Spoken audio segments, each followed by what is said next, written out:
Em 2111, vamos descobrir os últimos progressos na ciência e na tecnologia. Vamos lá? Veremos como a vida será dentro de um século. É realmente incrível. Será que a ciência poderá criar uma raça nova de super-humanos? Iremos de férias para o espaço? Nossa! E os robôs irão nos ajudar com as tarefas cotidianas? Ou algum dia terão o controle da Terra? Meu nome é Idze Dukevich e convido você para ver comigo a 2111.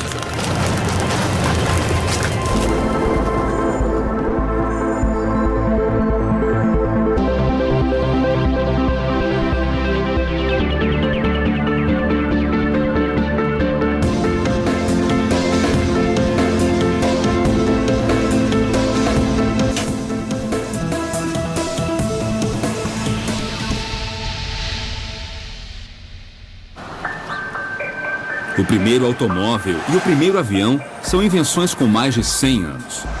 Desde então, o transporte transformou radicalmente nossas vidas. Ainda assim, a velocidade média do trânsito na maioria das cidades modernas é de um cavalo ou carroça. Vivo numa das cidades mais populosas do mundo.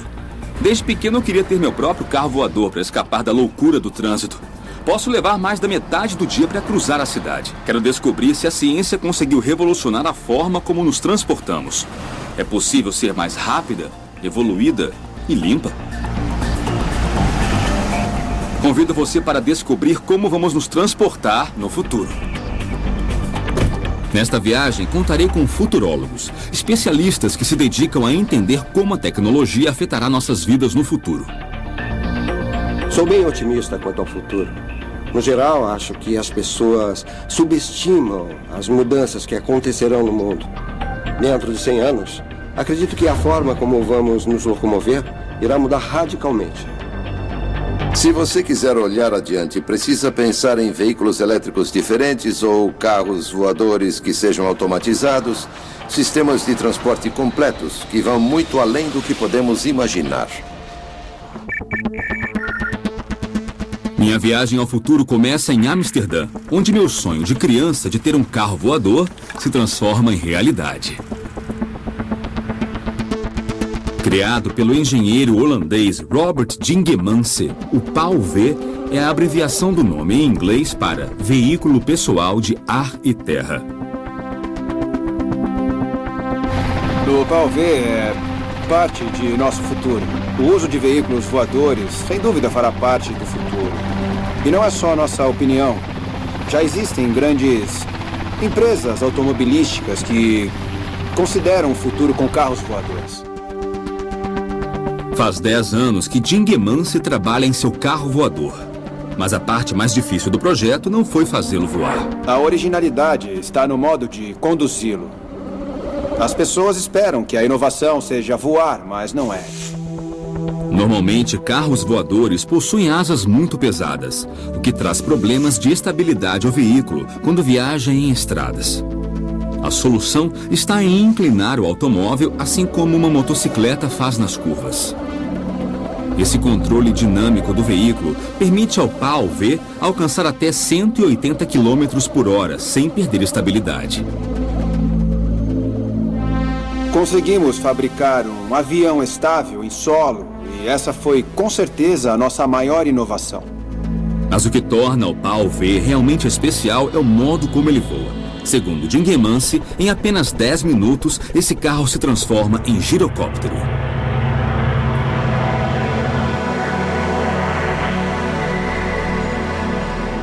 É uma modalidade de voo que já existe há 100 anos, não tem novidade. Mas é a forma mais segura e fácil de voar. E nós fizemos essa escolha para ser acessível a muitas pessoas, para que elas possam voar com seus carros no futuro.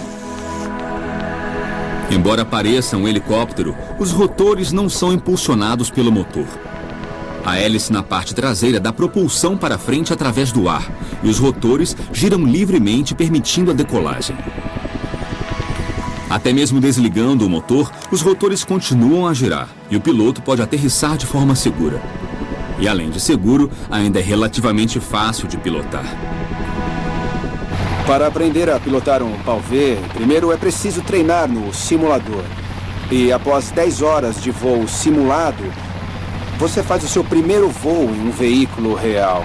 No total, são necessárias de 20 a 30 horas de voos reais para obter a licença. Então, estará pronto para pilotar o seu PAL-V.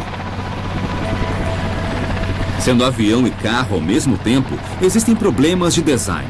Mas outra vez, Dingman se pensou em tudo.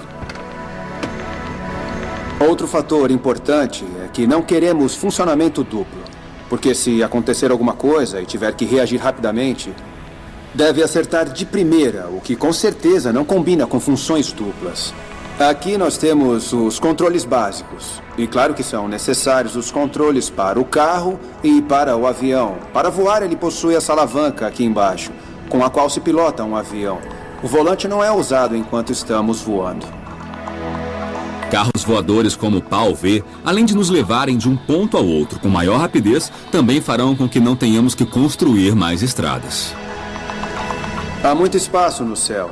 Nossa ideia são sistemas de autopistas aéreas. O uso do espaço aéreo não é problema, e com o tempo existirão rotas adicionais. Criar estradas no céu é fácil, é uma mudança de software em vez de construções gigantescas.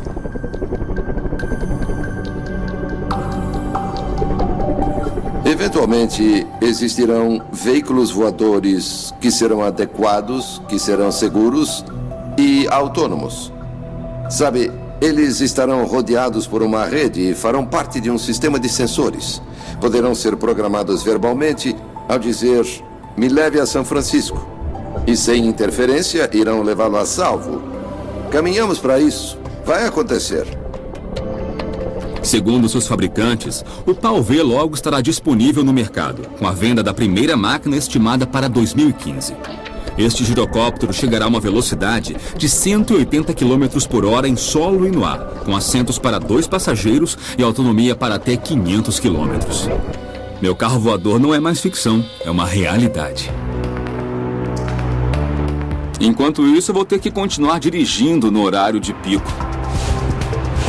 Com a vida corrida que nós levamos, é horrível desperdiçar tantas horas em congestionamentos.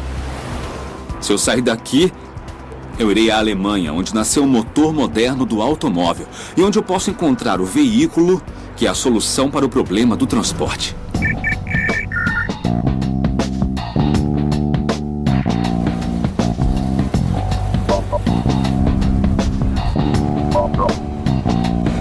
Uma das vantagens de usar o transporte público é poder fazer outras coisas enquanto eu viajo. Eu posso ler o jornal, mandar mensagens de texto, ligar para um amigo ou terminar um trabalho. Mas por que não fazer tudo isso com a comodidade de estar no meu próprio carro? Um grupo de cientistas em Berlim parece ter a resposta. Uma resposta que resolve muitos problemas de transporte. Eu vou à Universidade Livre conhecer pessoas do grupo de inteligência artificial, que tem como responsável o professor mexicano Raul Rojas. Rojas dirige um projeto chamado Made in Germany, que transformou um carro convencional em um que anda sozinho. Bom, nós temos um projeto para desenvolver automóveis autodirigidos do futuro que se trata na ideia de eliminar o condutor. Então, computadores e sensores dentro do automóvel recebem todos os dados para mover o carro de maneira independente e levá-lo de um ponto a outro da cidade.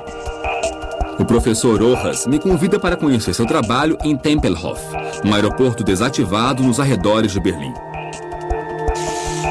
O carro possui um sistema preciso de navegação GPS, não apenas semelhante aos que encontramos em qualquer carro moderno, mas também conta com um scanner a laser e radares para evitar colisões. Este aqui é um laser. Este laser é rotatório e com ele medimos a distância de todos os objetos, todos os muros, todas as árvores em torno do automóvel, a até 70 metros dele. Temos uma antena de GPS que faz com que o automóvel saiba exatamente sua posição dentro da cidade com uma precisão muito boa. Há outra variedade de sensores integrada à carroceria. Por exemplo, este sensor aqui. Que também são sensores a laser que medem a distância de outros automóveis no trajeto. Na parte traseira do carro está o segredo de todo o sistema. O laser analisa constantemente a via, atento aos perigos em potencial. O chamado cérebro eletrônico do automóvel lê continuamente a sinalização do trânsito, calcula os riscos e ajusta a velocidade em função do tráfego e do percurso. E aqui nós temos o computador. Antes, em nosso primeiro automóvel, tínhamos uma caixa de controle cheia de computadores. Agora utilizamos um laptop para controlar tudo. Esse é o verdadeiro cérebro do automóvel. E aqui fica todo o monitoramento. Aí fica toda a programação, o software completo. Uma tecnologia importante para evitar que pessoas perigosas ao volante como eu dirijam por aí. As vantagens de um carro que anda sozinho elas são enormes. Todo ano são milhares de pessoas que morrem em acidentes de trânsito e bilhões são desperdiçados no tempo perdido em engarrafamentos. Com um veículo autodirigido, no mínimo as pessoas irão recuperar 10% de suas vidas. Quem é que não pagaria para recuperar 10% de seu tempo? Mas a grande questão é: funciona?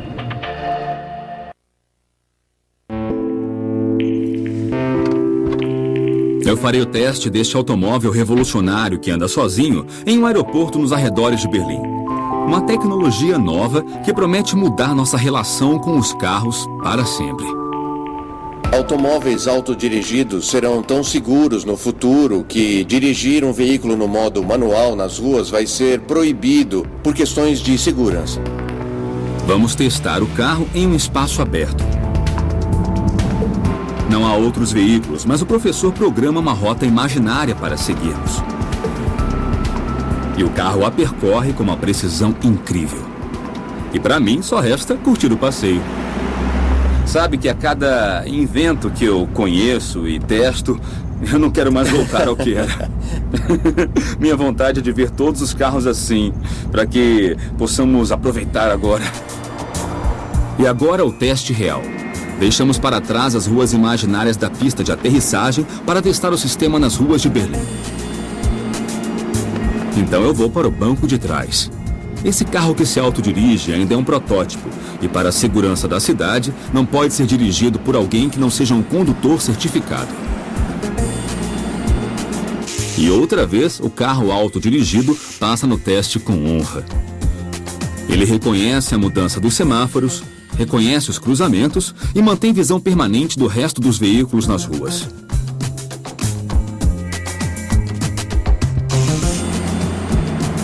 Ninguém está dirigindo, o carro vai sozinho. O projeto Made in Germany está pronto para ir para as ruas, mas Rojas está pensando no próximo passo da evolução do carro autodirigível.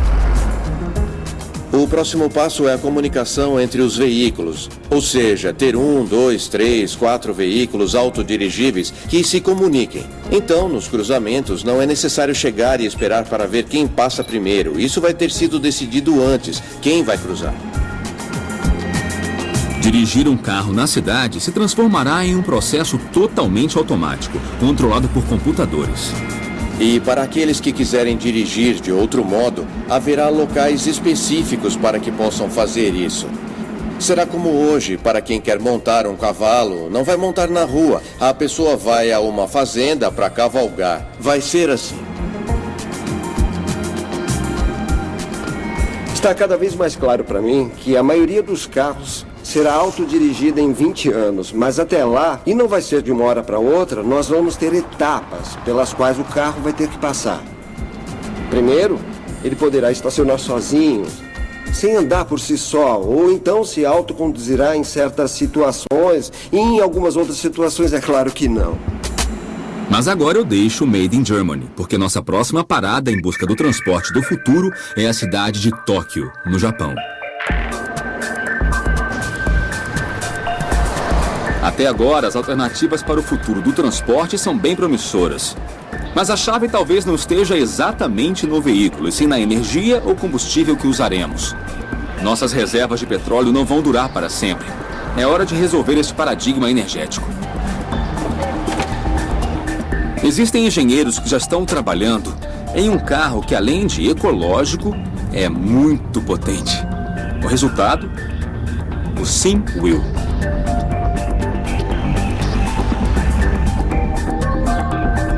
O SimWheel é um carro elétrico criado por Hiroshi Shimizu, professor da Universidade de Keio, em Tóquio.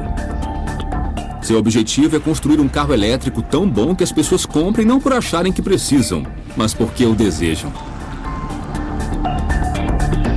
As pessoas querem carros com alto rendimento, o que implica em aceleração, espaço interno e comodidade. E quais são as diferenças entre este carro e um de combustão interna? Colocamos 4 motores em cada roda e todas as baterias estão dentro da estrutura e embaixo do assoalho. Então, como todos os componentes para conduzir o veículo elétrico estão dentro de cada roda e embaixo do assoalho, isso deixa mais espaço livre para o interior. Tem comandos sensíveis. A eficiência dos motores elétricos é bem alta.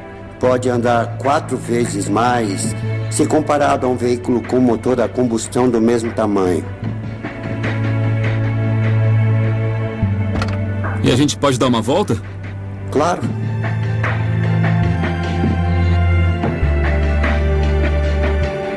O SimWheel é ecológico, funcional, com estilo e conforto. Mas será que ele vai conseguir se nivelar aos carros convencionais? Estamos prestes a descobrir. 2111. Oferecimento IBM. Vamos construir um planeta mais inteligente.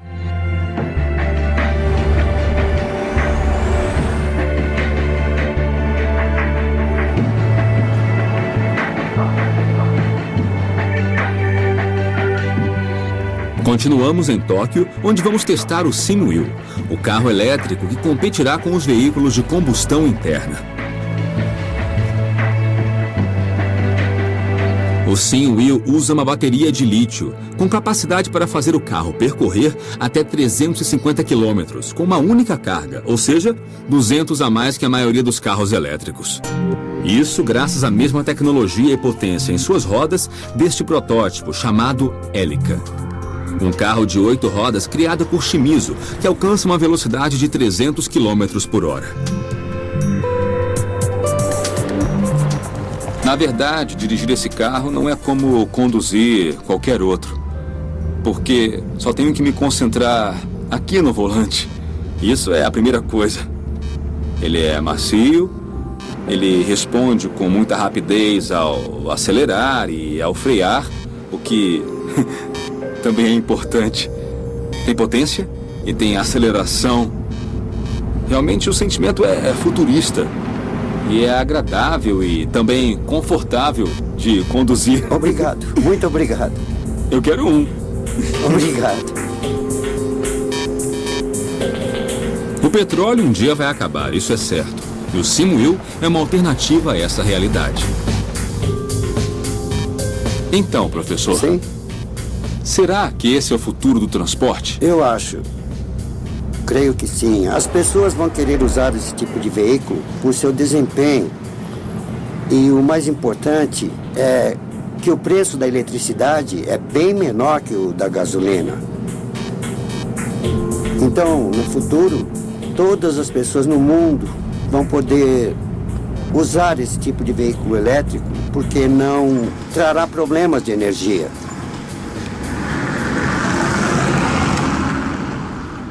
Após dirigir esse automóvel que é potente, econômico, confortável e ainda ecologicamente correto, eu acho que não há outros caminhos, além desse, para o futuro do transporte.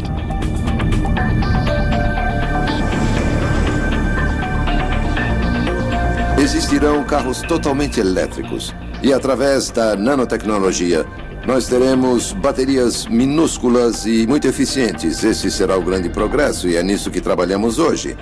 Essas baterias serão uma etapa, mas a energia solar será bem mais eficiente, porque o automóvel inteiro irá captar essa energia solar e processá-la. Mas carros elétricos a bateria não são a única tecnologia que está sendo desenvolvida para o futuro. Aqui em São Paulo, engenheiros trabalham em uma solução totalmente sustentável para o transporte público. Temos que pensar grande em energia híbrida aplicada aos sistemas de transporte, de modo que a energia usada seja renovável e mais amigável com o ambiente. O Brasil é um líder mundial em combustíveis renováveis, como álcool para carros particulares.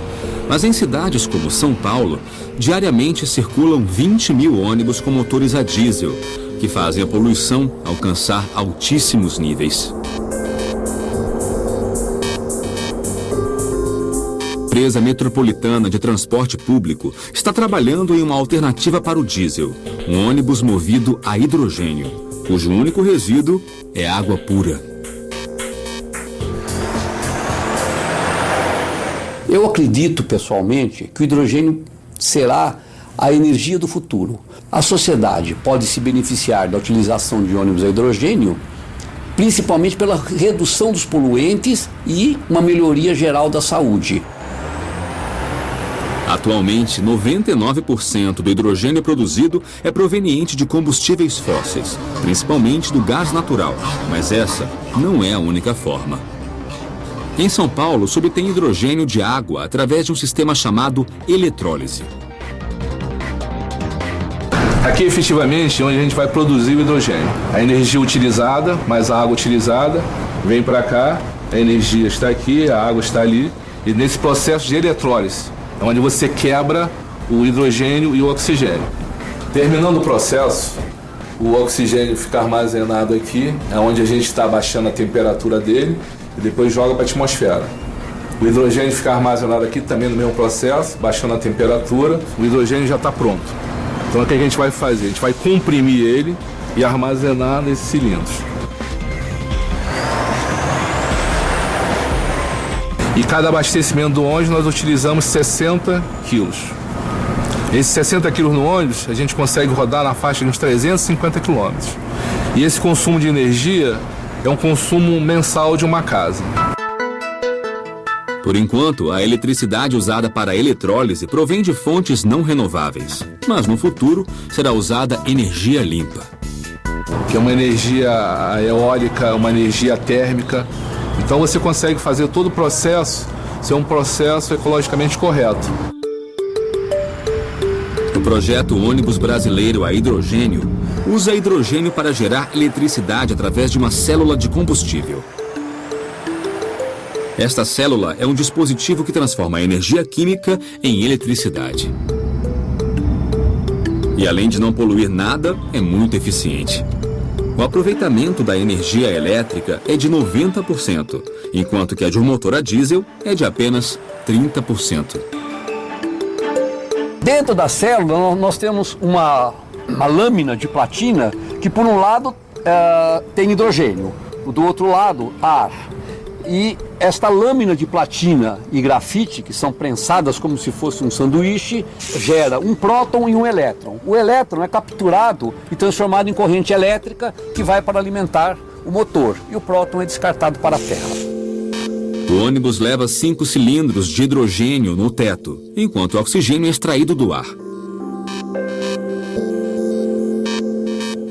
Com ambos é alimentada a célula de combustível que gera eletricidade para funcionamento do motor elétrico, descartando unicamente água pura. O ônibus ainda conta com baterias para controle inteligente de sua energia. A célula trabalha em paralelo com um sistema de baterias. Quando o ônibus está freando, por exemplo, essa energia que sobra é devolvida para essas baterias e as baterias ficam alimentadas. Quando o ônibus está numa ladeira, que precisa de muita potência, de muito torque, aí as baterias devolvem essa energia ao sistema. Então é um sistema híbrido que trabalha com hidrogênio, com células a hidrogênio e com baterias. O reabastecimento de um ônibus a hidrogênio é bastante simples. Ele se dá como um abastecimento normal de um outro combustível. através de um sistema de alimentação que é colocado diretamente no ônibus e que dura cerca de 10 minutos para reabastecer cada ônibus. Com este protótipo funcionando e também a estação de produção e abastecimento, o projeto já está em andamento.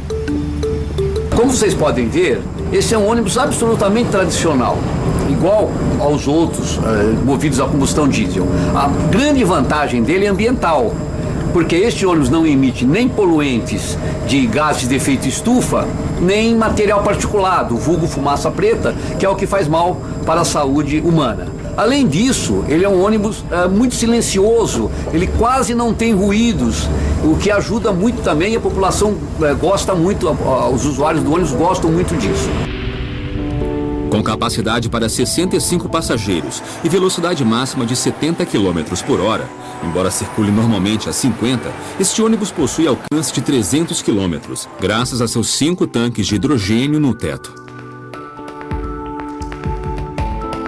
O objetivo do projeto de ônibus a hidrogênio é continuar substituindo gradualmente a frota de ônibus diesel por ônibus a hidrogênio. Dentro desse enfoque, nós temos uma prioridade de capacitação da indústria para a fabricação desse ônibus em larga escala.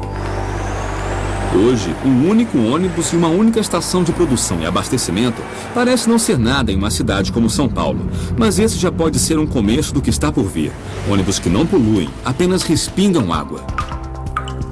A maior parte da poluição do planeta é produzida por carros. Então, se pudermos fabricar esses carros e torná-los mais ecológicos e mais eficientes, e depois eliminar os acidentes e aliviar as regiões mais congestionadas das cidades, será possível ter um mundo melhor. E esse é o caminho.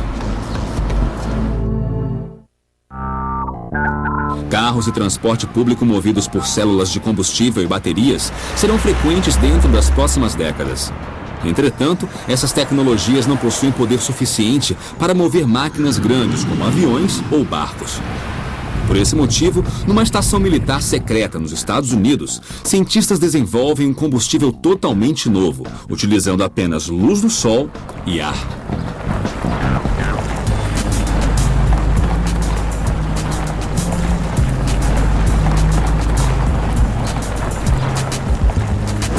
Estou indo para Albuquerque, no Novo México, onde um grupo de cientistas desenvolveu um combustível renovável de última geração, retirado do ar.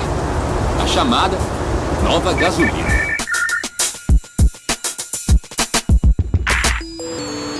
Enquanto a gasolina convencional gera emissões de dióxido de carbono e aumenta o aquecimento global, no laboratório Sandia, esse mesmo dióxido de carbono é usado na produção de um novo combustível chamado Air Fuel, o combustível obtido do ar.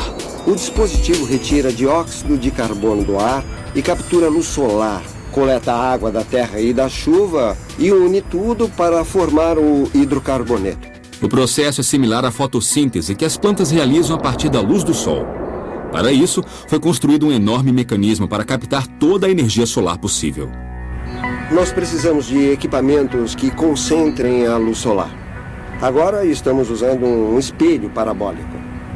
A função é a mesma que de uma lupa, mas neste caso ele reflete a luz que não atravessa. Se apontado para o sol, ele reflete para alcançar um ponto de grande concentração e chega a temperaturas elevadíssimas.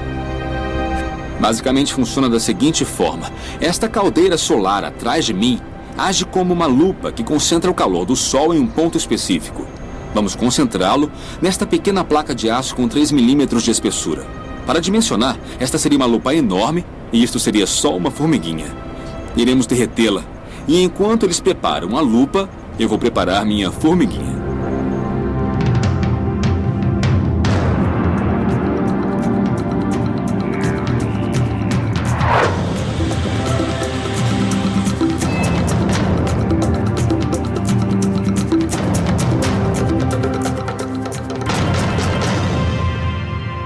Nossa, em apenas segundos vimos o poder de mais de 2.500 sóis, que poderia chegar a 7.000 se quisessem, derretendo a pequena placa de metal.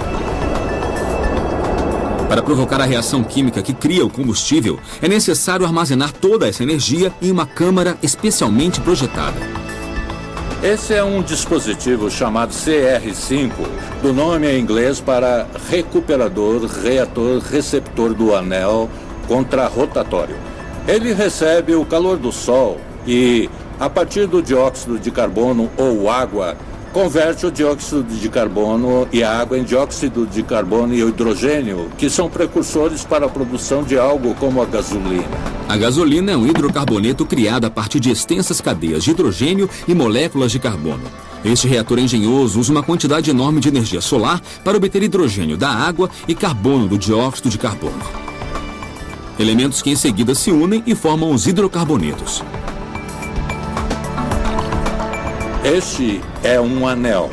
Sobre o perímetro dos anéis, há um material reator que concentra a luz solar. O calor imenso libera o oxigênio. Ao girar para o outro lado, injetamos dióxido de carbono ou água com o oxigênio preso, que é o material reduzido, produzindo monóxido de carbono. O hidrogênio retorna e completa o ciclo. O projeto está em estudo. No futuro, essa tecnologia poderia fazer funcionar até motores que a eletricidade comum não tem capacidade. E o mais importante é que estes cientistas encontraram uma forma de transformar um dos maiores problemas de poluição mundial no combustível do futuro. Em vez de ver o dióxido de carbono como um produto de descarte, encontramos uma oportunidade de transformá-lo em algo útil, de dar a ele uma função proveitosa. Há 10.000 vezes mais luz solar do que precisamos para obter energia, e ela é grátis. A gasolina limpa é uma grande ideia. E além de ser boa para o meio ambiente, segundo eles, custará o mesmo que a gasolina convencional. Gasolina do ar. Acho que eu estou vendo o futuro.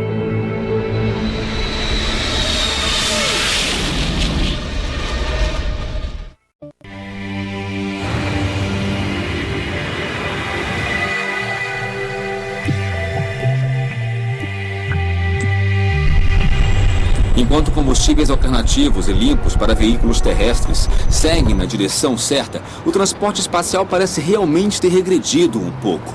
Nos últimos anos, o ônibus espacial não decolou e a NASA está sem planos de mandar uma missão tripulada a Marte em curto prazo. Entretanto, graças à privatização das viagens espaciais, podemos continuar pensando em novas aventuras, já que algumas empresas fizeram parcerias com governos para não perderem o sonho de olhar a Terra do espaço. Nossa investigação nos leva a Hawthorne, na Califórnia, onde fica a SpaceX, uma empresa de pesquisa espacial associada à NASA. A SpaceX desenvolveu meios de transporte próprios, entre eles o Dragon. Uma nave espacial reutilizável que em maio de 2012 se transformou no primeiro veículo comercial da história a chegar à Estação Espacial Internacional. Para alcançar esse objetivo, a SpaceX passou anos desenvolvendo seus próprios foguetes de lançamento, chamados de Falcon 9. Mas o grande desafio é criar e lançar naves capazes de nos levar além de onde já chegamos. O sonho de muitos de nós parece estar em contagem regressiva. Isso será possível graças ao fato de empresas privadas abaixarem os custos operacionais e de construção. Enquanto isso, o desejo de viajar para o espaço pode nos levar a um lugar mais próximo, a atmosfera. Está começando uma concorrência pelo mercado de turismo espacial. E com a concorrência chega a inovação. Uma empresa na Espanha procura um jeito de mandar pessoas ao espaço por um custo menor. A fronteira espacial parece estar mais perto do que nunca. A empresa Zero to Infinity, localizada em Barcelona, trabalha num programa de voos para o espaço próximo. A inovação da proposta é que não irão utilizar naves espaciais, mas balões atmosféricos. O projeto se chama InBloom e tem como responsável José Mariano López, um engenheiro aeronáutico que já trabalhou para a Agência Espacial Europeia. Quando eu era criança, pensava em coisas como cada um ter seu satélite, poder ver o que acontece em qualquer lugar do mundo ou viajar além da atmosfera para ver como o planeta é azul. Como não me satisfiz com a explicação dos astronautas, eu gostaria de tornar isso uma realidade. Com o fim das viagens espaciais, Lopes retomou uma antiga ideia de exploração espacial deixada de lado nos anos 60, quando a ciência se voltou para o desenvolvimento de foguetes. Mas ao contrário dos voos experimentais do século passado, o projeto Inbloom conta com design e materiais da atualidade, bem mais eficientes que os dos anos 60, além das condições meteorológicas especialmente favoráveis durante o ano todo na Espanha. O balão que utilizamos, Inbloom, sobe unicamente graças à flutuabilidade do hélio. O hélio é um gás nobre. É um subproduto da extração do gás natural e não produz nenhum efeito nocivo ao meio ambiente, o que é muito importante para nós. Quando a cápsula chega ao seu limite de 36 mil metros de altitude, 99,5% da atmosfera terá sido percorrida. Assim, além de um espetáculo turístico único, as janelas panorâmicas também serão uma oportunidade de realizar pesquisas científicas. Os passageiros poderão ficar por até 3 horas no espaço exterior. Então a cápsula inicia uma descida precisa com um paraquedas especialmente projetado. Os testes do Inbloom tiveram a supervisão de Steven Patterson, especialista notório que já lançou centenas de balões em todo o mundo, até em locais bem hostis como a Antártida. É uma grande oportunidade porque temos aquela cápsula que estão vendo e podemos somar benefícios científicos. Mesmo sendo um voo turístico, construímos com esses cuidados. Também podemos levar equipamentos científicos de diferentes proporções e realizar experimentos nessa viagem turística. É ainda outra oportunidade de diversificar como fazer turismo e experiências científicas e desenvolver um sistema novo aqui na Espanha. Com cerca de 100 voos anuais entre voos científicos e aqueles destinados à experiência, ao lazer, para nós já estaria bom. Mas o potencial é bem maior. E os planos de negócio que estudamos indicam que o ramo do turismo espacial, do espaço privado, terá uma parcela bem significativa na economia do século XXI. A empresa planeja realizar o primeiro voo tripulado entre 2013 e 2015. E mesmo com muitos testes pendentes, não faltam ideias para esta proposta alternativa. Já estamos pensando nos próximos lançamentos, estamos pensando em lançar balões mais eficientes. Queremos alinhar tudo para o primeiro voo tripulado. É uma atividade que não tem fim. Seja a atmosfera, a Lua ou Marte, os sonhos parecem não ter limites. E passar férias nesses lugares é o desejo de muitos. Tirar férias no espaço virá com a necessidade de emoção, de aventura. Nós vamos ter colônias espaciais em órbita ao redor do planeta. O turismo espacial será muito importante.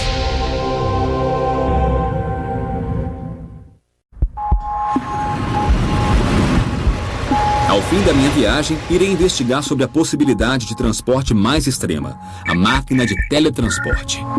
O teletransporte já existe. Podemos teletransportar um papel colocado em um aparelho de fax que realiza uma cópia dos detalhes na folha e então os reproduz fielmente no outro extremo. Todo mundo já se acostumou com essa ideia, tanto que em algumas conversas reservadas, quando nós conversamos, nem falamos em teletransporte. Mandar um fax é uma coisa, mas teletransportar objetos físicos é outra bem diferente. E há pouco tempo era até impossível. Agora eu vou conhecer o professor Akira Furusawa, que criou a primeira máquina de teletransporte. A máquina de teletransporte está aqui, na Universidade de Tóquio. Mas antes de vê-la, o professor Furusawa me dá uma aula de física para entender este mundo complexo do teletransporte quântico. Na comunicação cotidiana, por exemplo, a máquina de fax, nesse caso, você conserva o original. Mas não é o que acontece aqui. Na mecânica quântica, não se pode fazer uma cópia. No teletransporte, essa é uma partícula que será transportada e deve desaparecer. E essa mesma partícula deve aparecer em um outro lugar. A máquina de Furusawa não teletransporta gente, e sim fótons. Os fótons são partículas minúsculas de luz criadas por um laser infravermelho. Essa é a nossa máquina de teletransporte. usamos uma luz infravermelha bem forte. Por isso usamos os óculos de proteção. Tá. O segredo do experimento é que os fótons de luz do laser estão interconectados. De acordo com a teoria quântica, esses fótons sempre estão ligados. Então, o que acontece com um sempre reflete no outro. Um fóton viaja do ponto A, conhecido como Alice, ao ponto B, conhecido como Bob. O emissor fica ali e o receptor lá. O emissor se chama Alice e o receptor se chama Bob. Alice e Bob não estão conectados. Não. O teletransporte une os dois. Exato, é isso mesmo. Nossa! Alice e Bob se transformam em dois portais. Qualquer coisa introduzida em Alice instantaneamente aparece em Bob. Entretanto, os pares de fótons unidos devem chegar a Alice e Bob exatamente ao mesmo tempo, ou a informação se perderá e o portal será quebrado. Após anos de testes, Furusawa conseguiu criar uma máquina de teletransporte quântico confiável. Professor, eu queria muito ver isso funcionar. Podemos teletransportar algo? É claro que sim.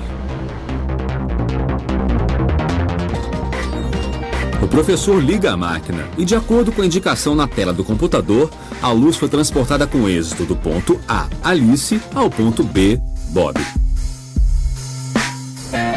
Sendo assim, no futuro, haverá teletransporte. Para ser sincero, eu ainda não sei dizer porque o ser humano tem muitos átomos. E, no momento, isso é informação demais para sabermos. O corpo humano possui tantos átomos que o mapeamento e envio de tudo e de cada uma de nossas partículas subatômicas levaria bilhões de anos. Em 100 anos, o teletransporte irá acontecer para objetos inanimados, mas eu acredito que não teletransportaremos pessoas até lá. Talvez existam questões filosóficas que comprometam a ideia de sermos destruídos e então depois recriados. Eu não vejo possibilidade de teletransporte para matéria orgânica, sejam humanos ou qualquer ser vivo. Acho que isso é bem mais complicado. Mas acontece que a física do teletransporte diz que isso é possível. Acredito que será necessário mais de um século para estudar tudo isso. Apesar de Furusawa ter um longo caminho a seguir para o teletransporte de pessoas, sua máquina já teletransporta informação. Em um futuro próximo, o sistema será usado para obtenção de conexões de internet de banda larga com uma rapidez que nunca imaginamos. E com o mundo cada vez mais conectado, talvez a necessidade de viajar acabe. A necessidade de transportar humanos ou objetos físicos irá diminuir no futuro graças à realidade virtual. Se estivermos a quilômetros um do outro, poderemos nos encontrar em um meio virtual. Será como estar juntos, apesar da distância que nos separa. O potencial é grande para o transporte do futuro. De fato, estamos prestes a resolver um dos problemas mais sérios da humanidade com a mudança dos veículos que usamos. As mentes brilhantes dos engenheiros que conheci até agora nos ajudarão a viver em um mundo mais ecológico, seguro e pacífico. Os veículos em desenvolvimento nos darão acesso a coisas que só faziam parte de nossa imaginação, como viajar para o espaço ou, quem sabe, algum dia nos teletransportar. Sem dúvida, o transporte revolucionará o mundo. Assim será o futuro. Assim será 2111. Versão brasileira, Tempo Filmes, São Paulo.